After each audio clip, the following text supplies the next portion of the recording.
आप देख रहे हैं एक न्यूज 24 और मैं हूं आपके साथ सपना। आज की बड़ी खबर, बिहार की राजनीतिक में फिर मचा है हड़कंप।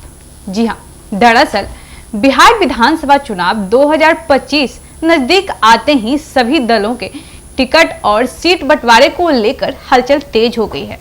एनडीए गठबंधन में शामिल जेडीयू, बीजेपी, एलएलजेपी, रामविलास और आरएलएम राष्ट्रीय लोक जनशक्ति मोर्चा के बीच बातचीत जारी है, लेकिन अब मामला ट्विटर की वजह से सुर्खियों में है। जी हां, उपेंद्र कुशवाहा जो कभी मुख्यमंत्री नीतीश कुमार के बेहद करीब रहे थे, अब एनडीए में अपनी पार्टी राष्ट्रीय लोक जनशक्ति मोर्चा के प्रमुख हैं। हाल के दिनों में ही उन्होंने लगातार बयान दिए कि उनकी पार्टी को गठबंधन में सम्मानजनक सीटें मिलनी चाहिए। जी हाँ, लेकिन जब सीटों की सूची को लेकर मीडिया में खबर फैलने लगी तो उन्होंने social media platform x Twitter पर एक ट्वीट कर स्थिति को और भी पेचीदा बना दिया। वार्ता अभी पूरी नहीं हुई है, जो खबर बाहर आ रही है वे छल भी हो सकती है और धोखा भी। जनता से अपील है कि अफवाहों पर ध्यान न दे।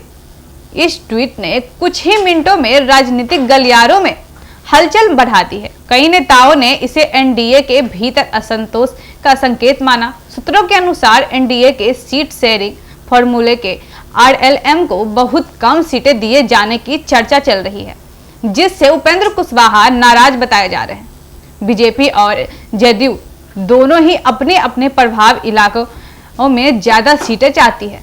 वही छोटे सहयोगी दल जैसे उपेंद्र कुशवाहा और आरएलएम और जीतन राम मांझी की हम पार्टी यह दावा कर रहे हैं कि पिछली बार के चुनाव में उन्हें एनडीए की स्थिरता दी थी, इसलिए इस बार उन्हें पर्याप्त सीटें मिलनी चाहिए। जी हाँ, कुशवाहा के करीबी नेताओं का कहना है कि उनकी पार्टी कम से कम 15 से 20 सीटों की मांग कर रही है, लेकिन गठबंधन के बड़े दल इन्हें मगर 6 से 8 सीट देने पर अड़े हुए हैं। यही वजह है कि उपेंद्र कुशवाहा का ट्विटर इस तरह का दबाव संदेश माना जा रहा है। सीट बंटवारे पर चल रहे इस विवाद पर मुख्यमंत्री नीतीश कुमार ने अब तक कोई भी सार्वजनिक बयान नहीं दिए हैं। वहीं बीजेपी नेतृत्व की ओर से भी कोई आधिकारिक रूप से कुछ नहीं कहा गया है, लेकिन अंदर खाने चर्चा है कि पार्टी रणनीति दौर पर छोटे दलों की सीमित सीटें देना चाहती है, ताकि एनडीए में वन मैन शो जैसी स्थिति न बने। बीजेपी सूत्रों का कहना है कि वे 150 से अधिक सीटों पर खुद लड़ना चाहती है, जबकि जेडीयू करीब 100 सीटों की मांग कर रही है।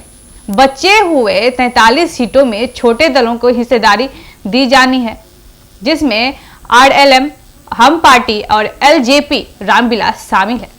उपेंद्र कुशवाहा का यह ट्वीट न केवल एनडीए के भीतर बल्कि महागठबंधन के खेमे में भी चर्चा का विषय बन गया है। जी हाँ, राजद और कांग्रेस में कुछ नेताओं का कहना है कि एनडीए में अब दरार साफ दिख रही है। राजद प्रवक्ता ने टिप्पणी की है कि जब कुशवाहा जैसे नेता गठबंधन के अंदर खुद को ठगा महसूस कर रहे हैं, तो सोचिए अंदरूनी हालत क्या होगी।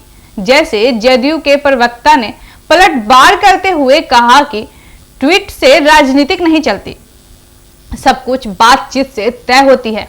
दानापुर से लेकर नालंदा, जहानाबाद और पटना के ग्रामीण इलाकों में लोगों का कहना है कि गठबंधन की यह खींचतान जनता को भ्रमित कर सकती है। राजनीतिक विशेषज्ञ का मानना है कि कुशवाहा का यह कदम सोची समझी रणनीति है। वे खुद को पिछड़े वर्ग की सशक्त आवाज के रूप में दोबारा स्थापित करना चाहते हैं। जी हाँ, कुछ जानकारों का कहना है कि अगर उन्हें संतोषजनक सीटें नहीं मिली तो वे तीसरी मोर्चे की ओर भी रुख कर सकते हैं। जी हाँ, या स्वतंत्र उम्मीदवारों के रूप में अपने कार्यकर्ताओं को मैदान में उतार सकते हैं।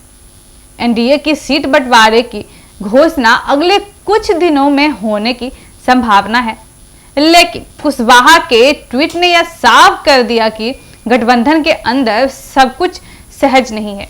बीजेपी और जेडीयू के शीर्ष नेताओं ने फिलहाल चुप्पी साध रखी है, लेकिन अंदर खाने बातचीत तेजी बताई जा रही है। राजनीतिक जानकारों का कहना है कि अगर यह विवाद समय रहते सुलझा नहीं तो एनडीए को बिहार विधानसभा चुनाव 2025 में बड़ा नुकसान उठाना पड़ सकता है।